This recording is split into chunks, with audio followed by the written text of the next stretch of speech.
body is a medical device connected to a surveillance room operating 24 hours a day. My heartbeats are slow and quiet and may stop at any minute. And everybody, doctors, officials, and intelligence officers, are waiting for my setback and my loss of life. I chose to write to you, intellectuals, writers, lawyers, journalists, associations, and civil society activists. I invite you to visit me, to see a skeleton tied to his hospital bed, and around him 3 exhausted jailers. Sometimes they have their appetizing food and drinks around me. The jailers watch my suffering, my loss of weight, and my gradual melting. They often look at their watches, asking themselves in surprise, how does this damaged body have an excess of time to live after its time? Israelis, I'm looking for an intellectual who's through shadowboxing or talking to his face in mirrors. I want him to stare into my face and observe my coma, to wipe the gunpowder off of his pen, and from his mind the sound of bullets. He then will see my features carved deep in his own eyes. I'll see him and he'll see me. I'll see him nervous about the questions of the future, and he'll see me, a ghost that stays with him and doesn't leave. You may receive instructions to write a romantic story about me, and you can do that easily after removing my humanity from me. You will watch a creature with nothing but a rib cage, breathing and choking with hunger, losing consciousness once in a while. And after your cold silence, mine will be a literary or media story that you add to your curricula. And when your students grow up, they will believe that the Palestinian dies of hunger in front of the Gilad Israeli sword. And you would then rejoice in this funerary ritual and in your cultural and moral superiority.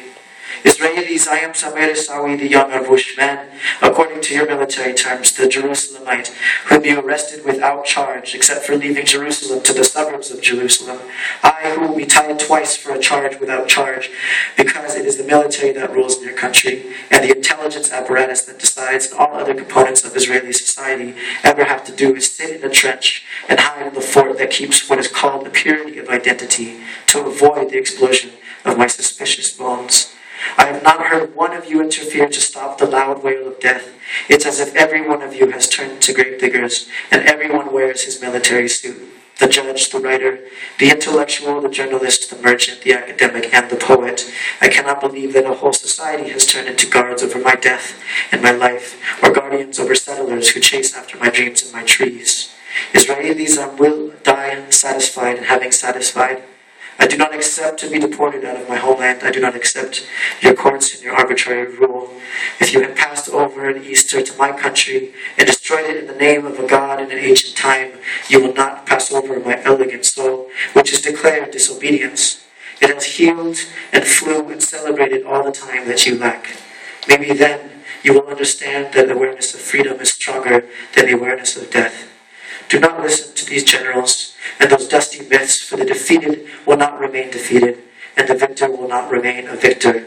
History isn't only measured by battles, massacres, and prisons, but by peace with the other and the self. Israelis, listen to my voice, the voice of our time and yours. Liberate yourselves of the excess of greedy power. Do not remain prisoners of military camps and the iron doors that have shut your minds. I am not waiting for a jailer to release me. I am waiting for you to be released from my memory. Otem.